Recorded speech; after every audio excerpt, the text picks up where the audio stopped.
Ah. Here we go.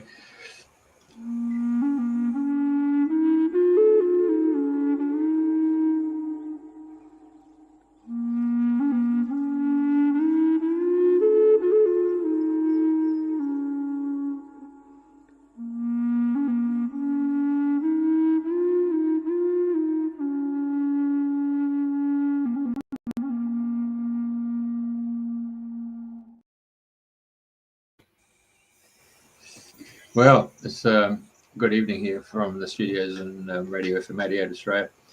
Tonight's guest is actually from Australia, across the border in New South Wales, and we've got Andrena to thank for that. They're two girls for happening to be on a journey in Egypt, and so they created a tremendous bond as sisters. So, or sisters, I think the terminology is. Anyway, so good morning. There you go. She's out of the gate. So there you go. Well, right at the very top there, none other than my co-host Andrena from all the way from Dorset. Thank you very much. Well, hello everybody, and welcome to Dreaming the New Dream. And today it's the 16th of January 2025. Swiftly moving through January. So it's with great pleasure that we have Sali McIntyre as the guest today, as our guest. So welcome, Sali, and it's lovely to see you again. Yes, hi. Thanks for having me. My pleasure. Have you got our three monkeys picture, Jeffrey? It's a good start to the morning. Yeah. Well, anyway, I was blessed to go to Egypt. I left on the 29th of September, and I went on an amazing journey in Egypt, which I won't forget for a long time. I don't think any one of us will forget that trip for a long time.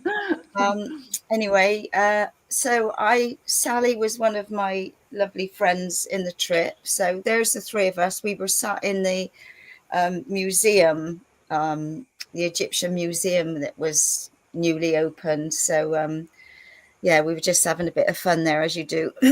Anyway, so Sally and I formed a bond. So did, like we did with many others. So, and when I was unwell, because I picked up pneumonia over there for some reason, Sally was a great help in helping me up and down steps and holding on to her arms when I was flagging behind and all sorts of things. So thank you for your help, Sally. Oh, it was greatly appreciated. Anyway, without further ado, you're a lady of many talents, or mistress, should I say. And I know your title was Womb Medicine, Mystery, Mayhem. So I thought, well, that's an interesting title. So I'd like to know where the mayhem comes in the womb medicine. Good question, because I nearly contacted you and said, could we just take that mayhem out of the title? Because when I looked up what mayhem means, it means I was just thinking about mischief, but it can actually be quite. It kept on talking about violence, acts of violence, and then I'm thinking, well, because we do like the images of the feminine as being sweet and sugary and nice, but we also know that the feminine can be quite the other way, and that the womb really can cause mayhem in a woman's body. So even though I just didn't even mean to say that, somehow came through. So I'm really curious as to where this exploration of mayhem comes from, actually, because when I redid it in a newsletter I was writing, I put womb medicine, mystery, and magic, which is much more. Yeah, I think I prefer that one. Yeah, I know. So, we're all in for a bit of magic. But magic, mayhem, it's all about the swing, isn't it? Yeah. Anyway, you can't have one without the other, Yeah, that's right. So, anyway, you live a very holistic way of life, and I know that you're a certified yoga teacher, childbirth educator, midwife. You've been with midwife. It's coming out midwife. Womb massage. What have I written down here? I can't read my own writing anyway. And yoni steam facilitator. So, and you're an author of womb medicine. So let's start at the beginning. You were obviously born in Australia, and you put in your bio that you were a rebellious one of a rebellious teenager. Yeah. So do you want to start from there? Okay, then. Because when I was writing that bio, and I'm thinking, because it's always about how do you explain yourself, where you've come from, what you've done, what your ego identifies with. And I'm turning 70 this year. You're only a babe. Pardon? You're only a babe. Which means I've lived 7 decades. So then I started to look back and think about the decades of my life, and that first 10 years is childhood. The next 10 years is when the rebellious teenager came in, quite young. And it was the first time I ever got a glimpse that there was another world outside the one that I grew up in, like a middle-class upbringing in Hobart, Tasmania. And I was so thrilled by the concept of a counterculture and another way of thinking, and all of the language back then, the alternate society and turning on, tuning in and dropping out. That to me, that was so thrilling. And I then decided I didn't want to finish school. I didn't want to, my parents obviously worked really hard to give me a private school education, and all I wanted to do was drop out and run away. And at one point, my girlfriend and I tried to run away. We got to Flinders Street Station before the parents found us and dragged us home again.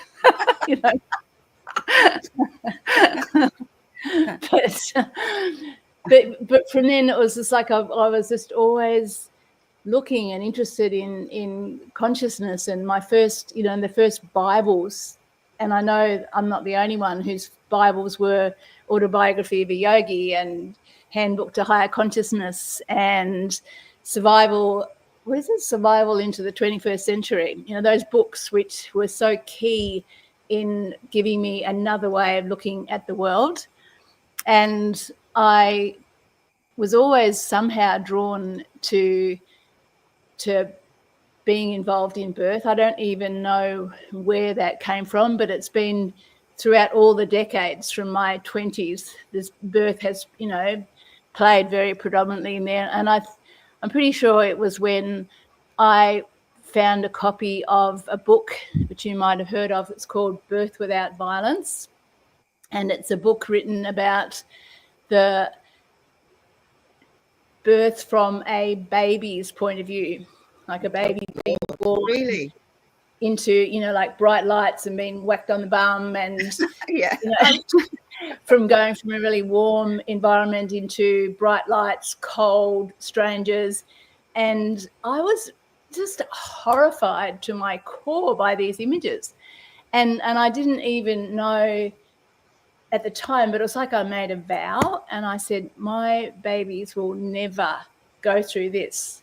This was before I was even thinking about babies. And I started to work for a home birth doctor in Melbourne, Dr. John Stevenson, who was, he attended women at home with women who had agoraphobia. So I was his receptionist. So I would go to births with him, if I was there during the day. And that was where my introduction to birth and midwifery came, and he offered to teach me what he knew as a lay midwife. But at the time I chose to go through the system. And that journey of going through the system, back then you had to become a nurse, and then you did your midwifery after that. I got halfway through the nursing degree, and instead of finishing that nursing degree, I met my husband, got pregnant and had a baby all in the same year. and had my first home birth, and then went on to have 3 more home births. So the next decades were all about being the earth mother and bringing up the kids, and loved being a mother, loved being pregnant, loved breastfeeding. And then I began to, as the kids started to get older, I started to teach prenatal yoga. And, well, first of all, I taught normal yoga, then prenatal yoga, all the way up, always thinking that I'd let that midwifery dream go.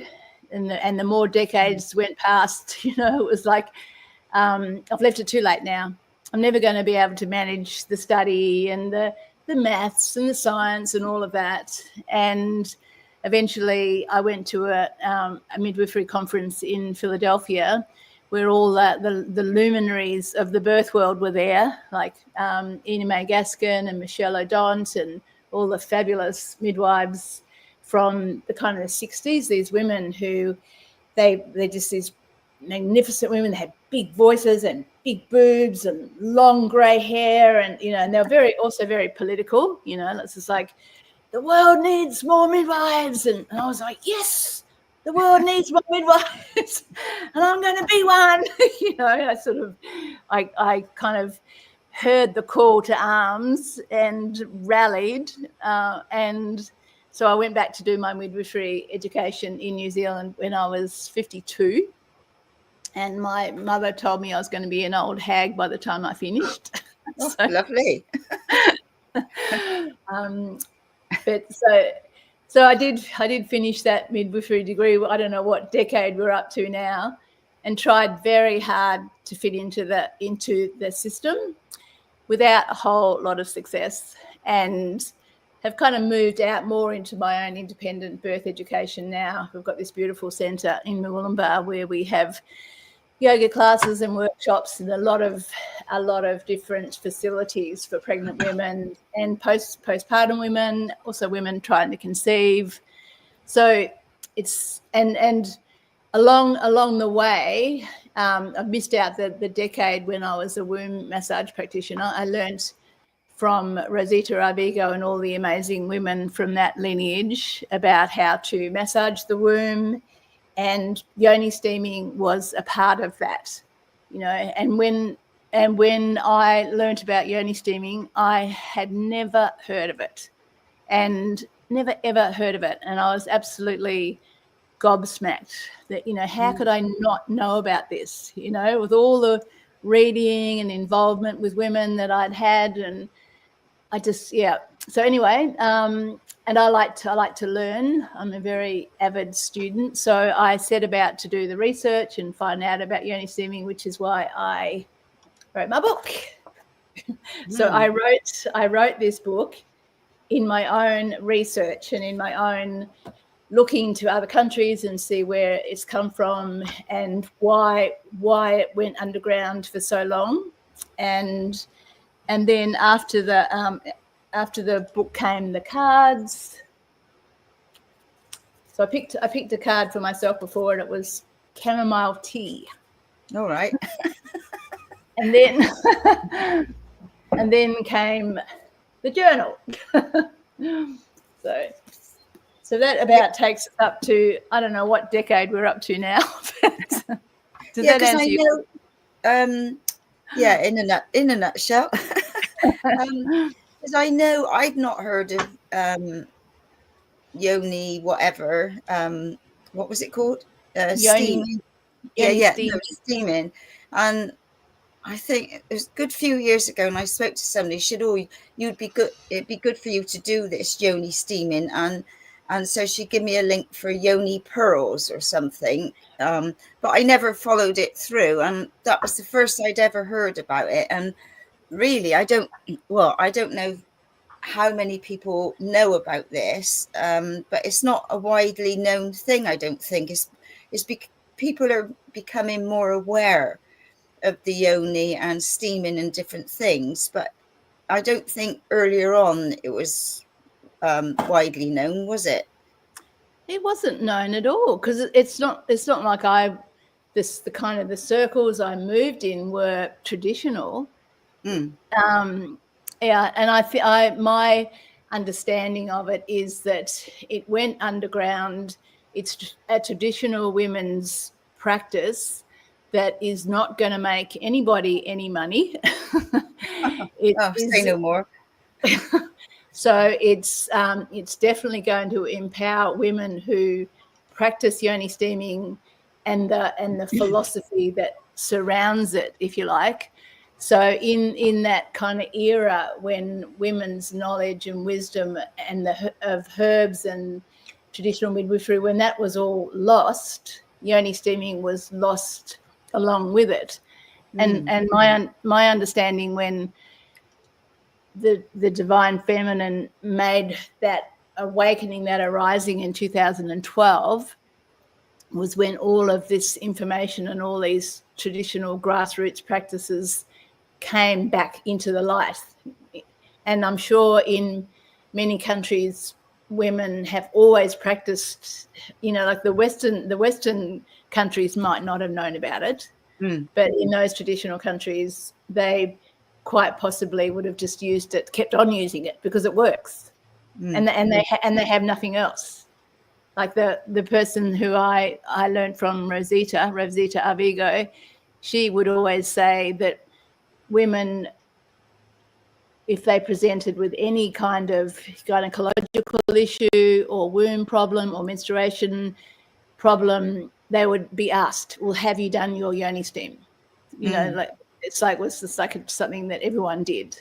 And because of course, in that whole era of knowledge being lost and medicine taking over, a lot of those countries, they wanted to be like the Western people, So they thought their traditional practices were, which is such a shame. Yeah, it is a shame. Very shameful. No. Yeah, excuse me. So,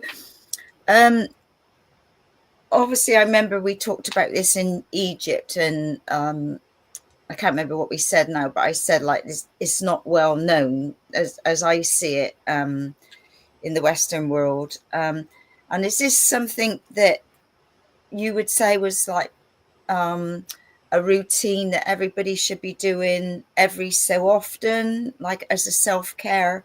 Because we're not taught these sort of things, are we, in the past? No, we're definitely not taught this sort of thing. And I'd like to just say, because I think yoni steaming by itself it's not ever supposed to be a cure-all for all things, and if you establish it as part of a lifestyle and a way of being that honors your body, and because I've been around this for at least a decade now, and my understanding of it has shifted a little bit. Right. Like I tend to get very passionate about new things, and when I'm in the height of one of my passions, I want everyone to do it, and I think that it's the be all and end all for everything. And then it's just like, well, not everyone is going to want to do this. No. Maybe there's something about getting older and wiser. Yeah. I think for women who have had, say, for example, menstrual problems, or they've had gynecological issues that Western medicine hasn't helped, and they are feeling a bit desperate, then yoni steaming is a very gentle, soothing, safe, if it's practiced correctly, method that, again, it doesn't cost a lot. You don't have to have too much fancy equipment. You can certainly get the fancy equipment if you want it. You need herbs that you've either got growing in your garden or that you can get from the health food shop, or there's many places you can get herbs from. You need clean water. You either need the yoni steam stool or the yoni steam throne, or you can simply kneel over a pot of steaming herbs. Because maybe for somebody who's listening now and they haven't heard of yoni steaming, it is the practice of a woman or a man. Men can do it, not nearly as much, Jeffrey, but we're dealing with yoni steaming, so we're talking about women right now. It's kneeling or squatting or sitting over a pot of steaming water to which, as you can see in that picture, to which herbs have been added. And it's a beautiful sacred ritual where you pick the plants with honor, blessing the plants for their healing properties. You bless the water, you put your prayers and intentions into the water while you're simmering the herbs. And it's a really nice thing to do for another woman, but you can certainly do it yourself, obviously. And then you sit for as long as the steam keeps its temperature. I am not, because there are very specific yoni steam practices for specific ailments, like for someone who has got a chronic ailment like endometriosis or PCOS.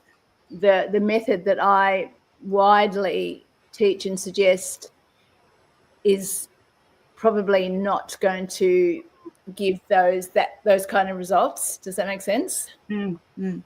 Like I really, my current kind of passion is to make it accessible and cheap. And because women are so busy, especially women who've got kids, if you make it really complicated, they're just not going to do it, you know. So I've just written the revised copy of this book.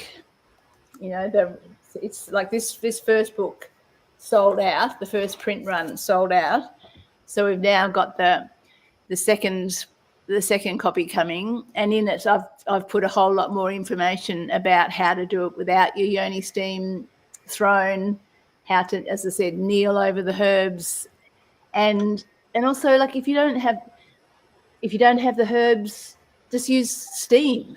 You know, like again, just really making it accessible so that women will do it. Because the other thing about yoni steaming is you don't actually have to have a physical ailment to practice it. You know, there's a lot of talk in our world, and certainly in the circles that I move in, and all the stuff that I read and absorb, and it's all about connecting to the divine feminine and accessing the sacred feminine within you. And sometimes those words just drive me nuts. It's like, what does that actually mean, you know?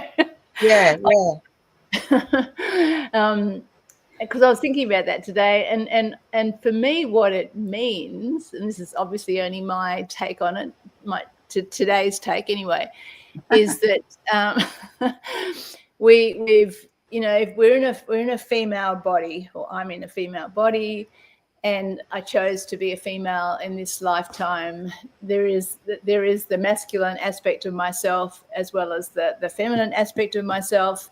And there are particular qualities which universally are associated with the feminine, and that's receptive, nurturing, cooling. What else would be qualities of the feminine? You know, it's very much about looking after other people, giving, it being kind of inward, resting. Whereas my understanding of the masculine and it's like the yin yang. The yang is active and out there in the world and doing and conquering, and in our world, and I'm absolutely in this picture as well, I actually am quite yang a lot of the time, because I'm just out there doing, you know, always looking for the next thing. And I actually find it hard to be yin, to rest, to be quiet, So I think that's what a practice like yoni steaming, and by the way, yoni means sacred space in the Sanskrit language. Like yoni steaming is also called vaginal steaming, pelvic steaming, V steaming, vajayjay steaming. There's a whole lot of other Another language. and obviously many other women as well like to use that word yoni because it means sacred space, and it also means the divine passage. So it's encompasses the womb, the uterine tubes, the cervix, the vagina, the vulva. It's like the whole womb space, really. So I think I can't remember where I was going with that. Oh yeah, the why I use the word yoni, and it's a way of, because I mean, to me, like this, I did not grow up knowing this stuff. No. I did not grow up honoring my womb or knowing that my menstrual cycle was something really powerful to be respected, to be honored, and to understand the different seasons of the menstrual cycle, to understand that every week I was different according to where I was at in my menstrual cycle, and we have this knowledge that we can use our menstrual cycle to manifest what we want in this world, because the womb, we have the physical womb, and then we have this incredible metaphysical aspect of the womb who is a creator. So, but not just the creator of babies, she's also the creator of all that inspiration and the ideas and the creative endeavors that we all, we all create, and every time we bleed, we have the opportunity to let go of what ideas, manifestations didn't work for the period cycle, and start again. So the day one of the menstrual cycle is your winter, and then you go through autumn, and then you go through spring, then summer, and then autumn, and it goes round and round and round. And that is such beautiful, powerful knowledge. And again, I certainly didn't know that when I was growing up. And I like to think of a whole lot of stuff that my mother never told me, because nobody told her either. No, we just didn't know this, and I have great empathy for that rebellious teenager, actually. Yeah. What about because I mentioned to you yoni pearls, I think it was. I haven't. I've heard of them, but I haven't had any experience of them. No. Yeah. So yeah, I couldn't tell you any more, and I don't even know if I looked them up or no at the time. But I did. I do remember reading something not so positive about them. Yeah. Yeah. No. Well, I would imagine they're like a suppository or something. That similar sort of. I got no idea, so I don't know what I'm talking about here. Yeah. But and that's. I mean, women are so looking for answers, and it is such a capitalist society that it's mind-boggling what you can buy out there now. Yeah, totally. Yeah, totally. So let's go back to births, because I don't know, like in Australia, what the birthing for midwives and ladies are, because I know I had the most horrendous birth. It was touch and go and all sorts of trauma, and I was thinking what you said about that book, because when it happened to me, it was failed forceps a few times, and my son had a scar and he had stitches right down on the middle of his forehead where they couldn't get him out. And so say the day before, the x-ray said, fine, no problem at all. And yet, you know, I had blood transfusion, you name it, I had it. And I'd gone to natural birth classes. I wasn't even going to have gas. Jesus Christ, I had everything in the book and more. So looking at that, they still lay women, or that I'm aware of, when you see pictures or movies or whatever, laying on their backs. They don't have them standing up, the natural force of gravity. What is it like in Australia? Have they moved on at all in any way, shape or form, or are we still in the dark ages?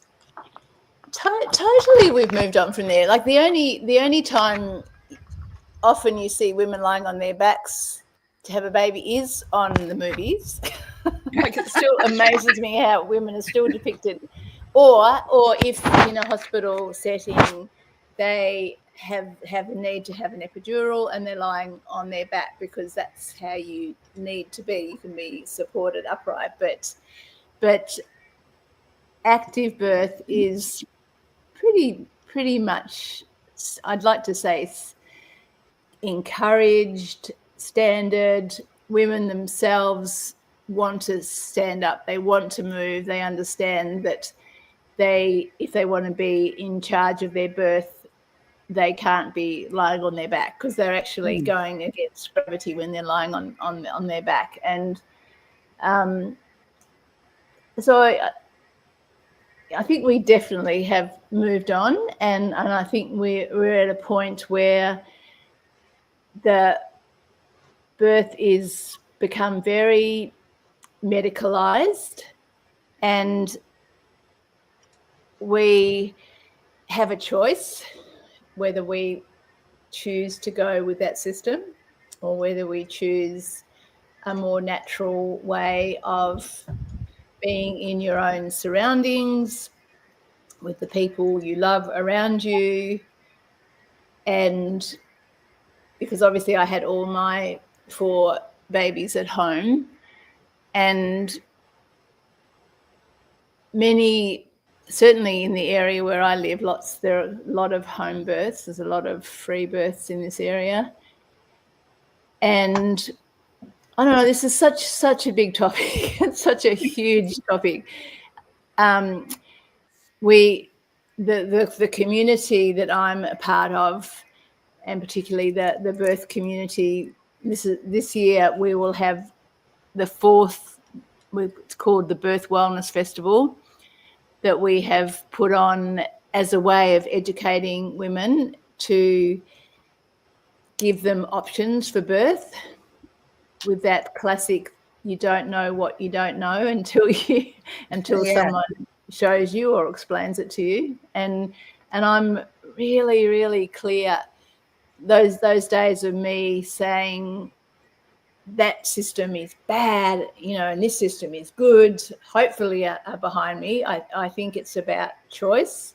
And if you give a woman and her family all of the information, and she understands the physiology of birth, which is a very beautiful, mysterious, fragile procedure that operates really well when a woman is calm and when she's undisturbed, when she's unobserved, when she feels safe in her own body with the people around you.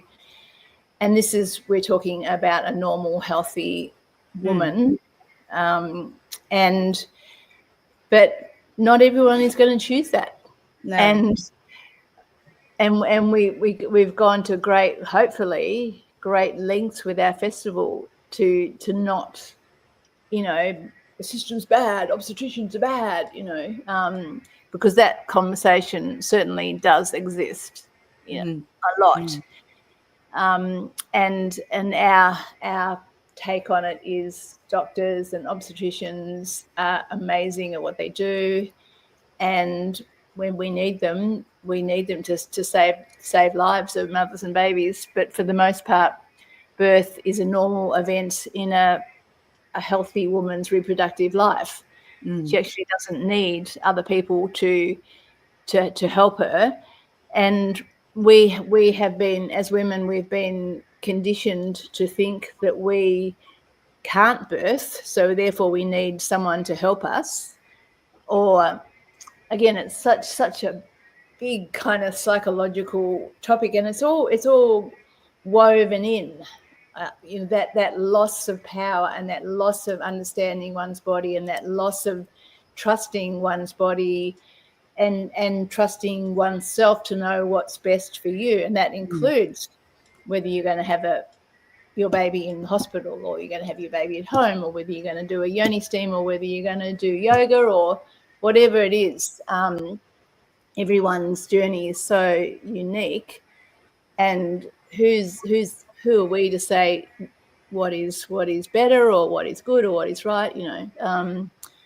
But women, they really, we share stories, and certainly where I live in this area of Northern Rivers, we have such a beautiful community, and we have many of the towns have women's circles, and women come together to share space, to drink cups of tea or cacao or plant medicine or whatever it is, and share stories. And this is such a beautiful way for us to,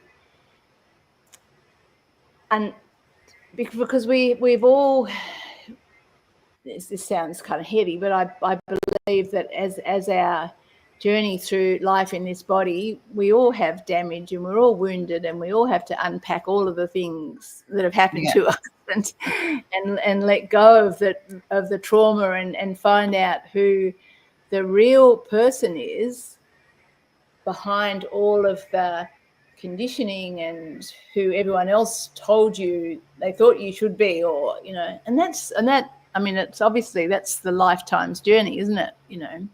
Well, isn't it just? and it's not like it ever stops either. Yeah. What about, so when ladies are about to give birth or before, and is the steaming part of a package to say, this is good, this is certainly help before you have the birth? Yes, it is, and this is pretty new, certainly in my understanding, in my own education, because when I learned about yoni steaming, we were told, do not steam when you're pregnant. That was like the absolute contraindication, And so when I heard about people starting to use steaming for labour preparation, I was like, oh my God, and I felt personally really a little bit, I don't know if threaten's the right word, but it's like, oh my God, if I start teaching women this and something happens to them, what's going to happen? And I was really nervous, and until I did my own reading and research, and I actually pulled myself up and said, so what actually are you afraid of happening? Like when you steam to prepare for birth, it's very mild steam. And it's never done as a promise that it's going to bring birth on. It's never suggested that it's going to make you have the most wonderful orgasmic birth, that you could possibly have. It's a tool, and it's actually it's not rocket science. Like yoni steaming increases circulation. It produces lubrication, so it's nourishing the tissues of the yoni, and it's relaxing the mama to be. So if a woman is, and so the, what's the word, the caveat, is that a word, when a woman steams from 38 weeks pregnant onwards, so she doesn't steam up until 38 weeks. When the baby is fully formed and able to survive in the womb, outside of the womb, then steaming is deemed to be safe. And so a woman who is looking at induction, because in our present society in Australia, 1 in 3 women are induced, and once they get to 41 weeks and 6 days in our present system, they will be offered a medical induction. So if a woman, say, doesn't want to go that route and she thinks, okay, well, I'll try yoni steaming, like if she does get induced, then chances are then the induction may lead to further medical interventions which involve drugs, harmful things to the mother and baby. Yeah. As opposed to some gentle steam with rose petals or lavender, or the different herbs that you use. So I sort of calmed myself down then. And again, and then when I started looking again, like Rosita, who never told us about steaming before birth, she shared more information about how they do it in the Mayan culture as well. And in the cultures where they use steam in the temezcal to help, prepare the woman for birth. But in Czechoslovakia, there was a woman who was a doula, and she learnt yoni steaming, and she introduced it to the midwives in the hospitals there. And they were so impressed that they now use it with the blessings of the system and the doctors. And I believe it's like there's 30 hospitals in Czech Republic where they use yoni steaming. Wow, that's amazing. It is amazing, isn't it? Oh. So you see, times are changing, aren't they? Like more and more people are aware that there are natural things that you can do, and you don't have to go down, the medical route, because obviously it's harmful to you and your body with all the side effects and all the different things, isn't it? So, but yeah, no, that's amazing. So, and then of course, postpartum is after birth is when we have the most knowledge and the most understanding of yoni steaming being practiced in just about every culture, probably every culture in the world, including northern countries, Scandinavian countries. But the steaming for after the baby's born to soothe, to bring the uterus back into her pre-pregnancy position, to flush out the lochia and all the different tissue fibers after birth. So it actually minimizes the bleeding. It's really good for swelling and bruising and stitches. And again, a really beautiful practice for the mama to because when a woman when she gives birth, she's afterwards she's empty, she's cold.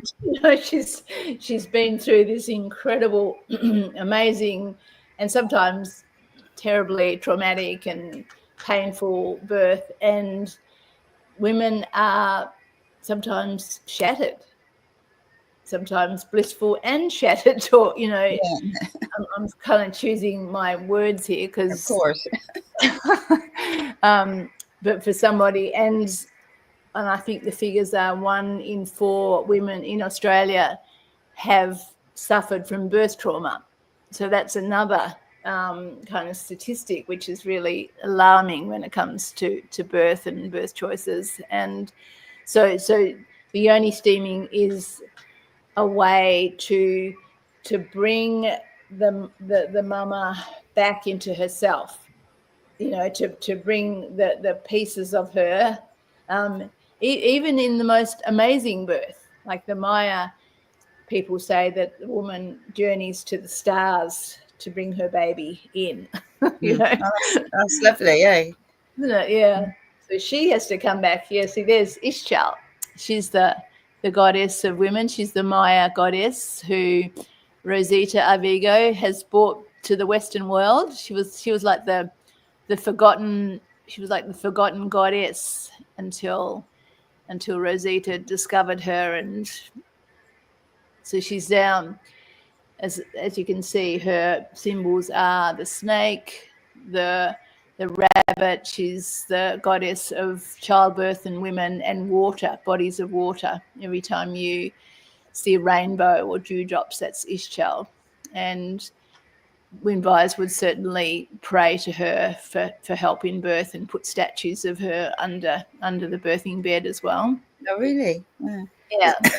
It's amazing the different traditions around these things and all around the world. Like, it's such a pick and mix of what people do, and like ceremony and singing, and there's some wonderful things that are happening more and more. More and more people are aware of this sacred things that happen, and they either chant like some, like even dying, when people I've seen African women sat all singing, and and all of these things are so special and so magical, whether you're coming into the world or you're going out,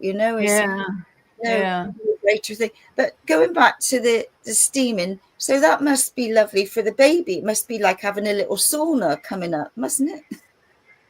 Do you mean before birth? Yeah. Well, the way my understanding was that you do a steam, and the steam is so mild that if your baby's head was exposed to the steam, it wouldn't hurt him. No. But while you're steaming, the baby is still well inside the womb. So the cervix hasn't even begun to open. But if the mama is feeling calm and soothed, then the baby's going to feel calm and soothed. If it regulates her nervous system, then baby's going to feel safe, and it's just like, I'm being born into a world that's safe. Here I come. Watch out, world. Watch out, world. And then you get slapped on the ass, and you think, oh my God, what's happened? I know. Because I talk about this a lot, because I really do believe, and I'm not the only one, I know, that babies being born now at this time of our evolution or history, they really know what they're coming in for, and they're leaders, and they're pretty incredible little souls. So my feeling is that and obviously this isn't always the case, but they my understanding is that they come in awake, fully conscious, and they stay awake. So when babies are born in trauma, then that soul has to start unpacking that trauma from day one. And so I think that fabulous saying, which I love, which is peace on earth begins with birth, is that if you birth a generation of babies who come in gently with love and welcome, and they're fed and they're cuddled and they're I think that leads to a much kinder human being. And I think like more and more, like, I mean, I don't know what it's like birthing over in the UK now. I've got no idea, because I'm sort of out of touch with that, that side of things. And I don't know anybody around me currently that's gone through birth or to know what happens over here now. But obviously, when you get communities together and more women coming together, then they support each other more. And and then they, you'll all say, well, you can do this and you can do that. There's more choices, and it's giving people the choice that you can do things differently. You don't have to do the old norm way that we're aware of, because that's the old ways now, isn't it? So it's a whole new world. Hey, when Andrena told us about this story we're going to have, obviously Facebook, Google, Siri, Alexa, they pick up on words, whether it's written or in verbal.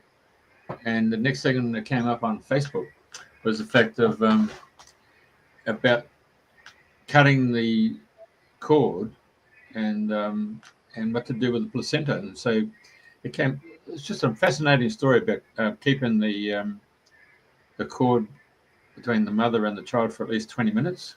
And so more of the blood, as well as all the ingredients and all that stuff that's within the placenta, gets transferred between the mother and the child. And so the child gathers up all this immune resilience.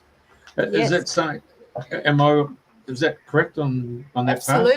Absolutely, it's correct. And it's I haven't worked in the hospital for a long time, but my understanding is it's standard practice now to let the cord stop pulsing before it is cut.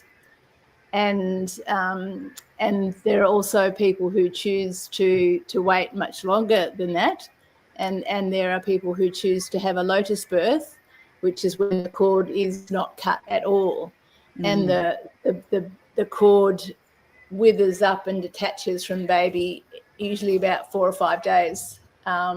So with the understanding that the placenta is the baby's like twin soul, because the placenta and the baby are born from, made from the same cells. So yeah.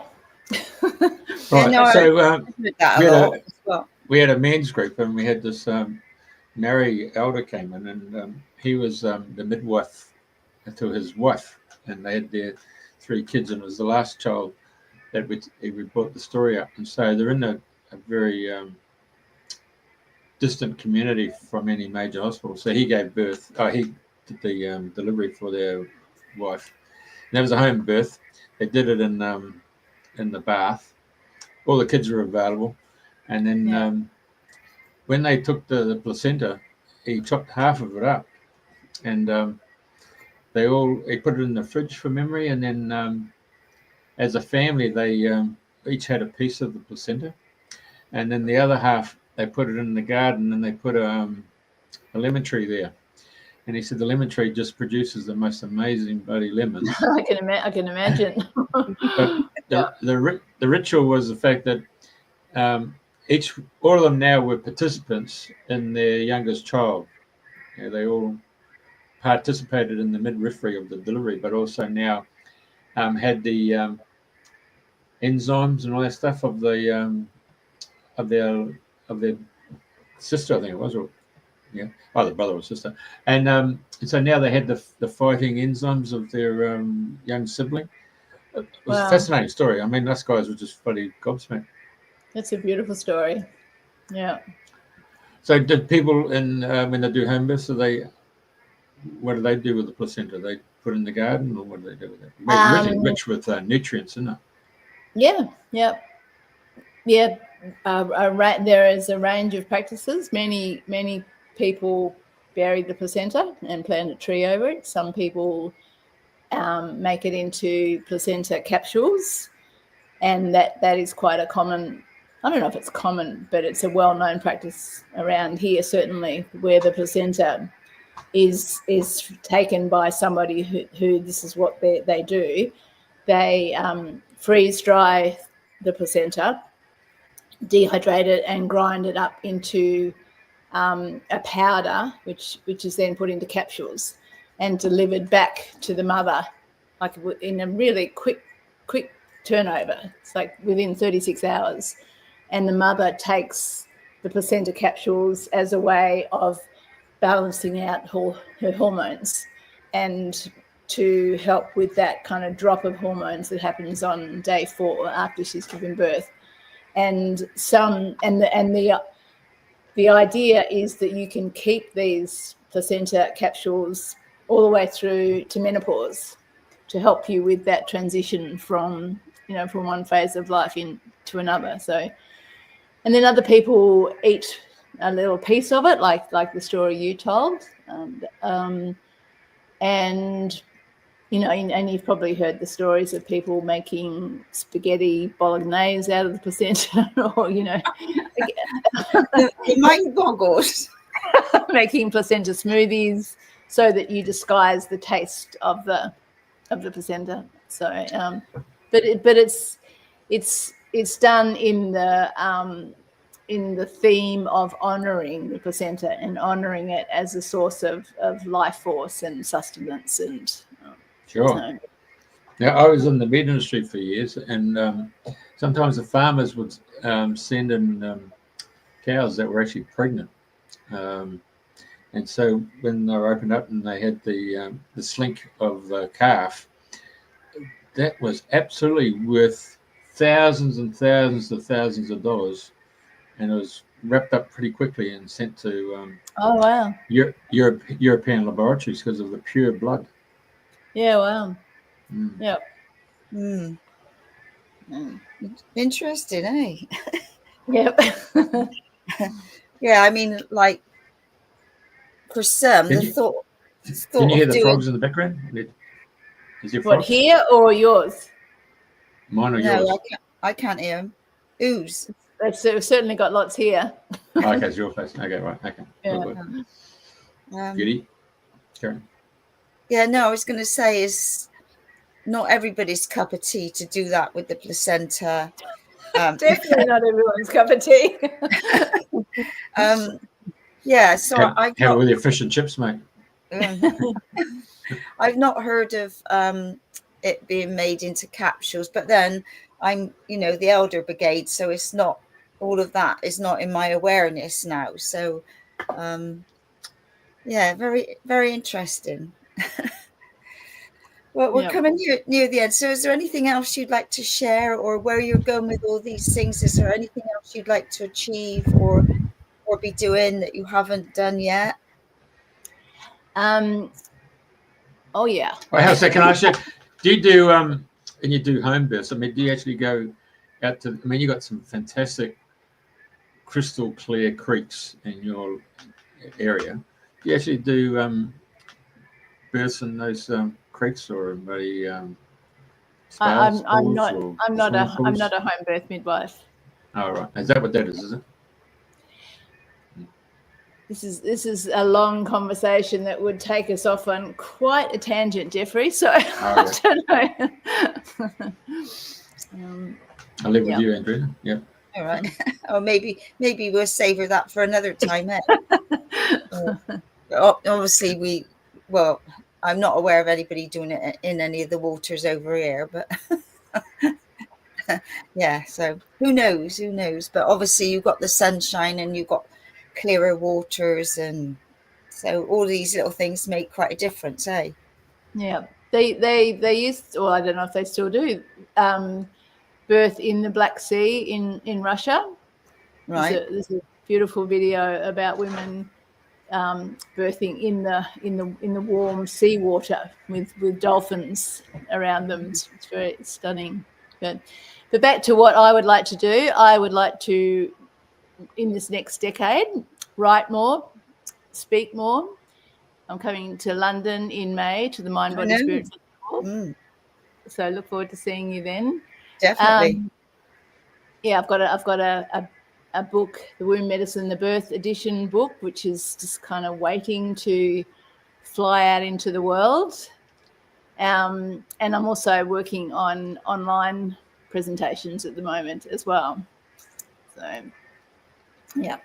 Well, fabulous. So, yeah, no, I've really enjoyed. Oh, yeah. So, did you want to share?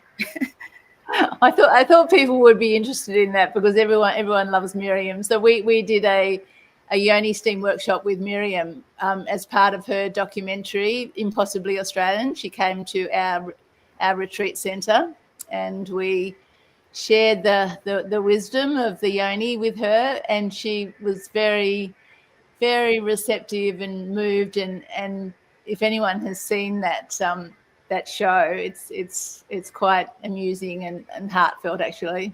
Have you seen it, Jeffrey? What was the show? It's called Impossibly Australian. Right.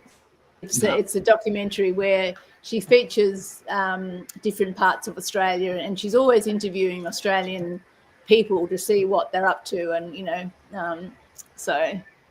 Is that on free to air, or is that on a streaming service? I think it is now, or certainly it was on Netflix or ABC iView. You can certainly get on there. Yeah, but maybe Netflix. Yeah. So, yeah. Oh, right. Well, it's been an absolute delight to see you. Likewise. So, somebody's written. Hang on. Oh, look, I was going to say, I'll vouch for the placenta having very magic properties. Oh, that's beautiful. Yeah. And I think Carol. No. I got a bar up at the bottom. I can't read all the writing. I can't get rid of this. What does it say? Look at that. I love Oh, that. yeah. The word uterus forms the basis of the word utter, to speak. Wow, I did not know that. Well, there you go. You learn something every Fabulous. day. I love that. Oh my God, we could do a whole podcast on that, on speaking to the womb and listening to the womb, and Yeah. Well, we certainly got food for thought for future podcasts, eh? Yeah. Well, it's lovely to see you, and honestly, I've really enjoyed this. I've learned Likewise. things that I've not experienced or known about before. Just so much content in there, and like for people tuning in or listening in afterwards, there's plenty of food for thought. And the word woman is really woman. Yeah, right. Anyway, so thank you, everybody. Thank you, Sally. It's been an absolute Thanks, joy. Andrena. Thanks, Jeffrey. I'll see you in May. And yes, look forward to it. Thank you, Jeffrey. And thank you, everybody, for tuning in this week. And same time, same place next week.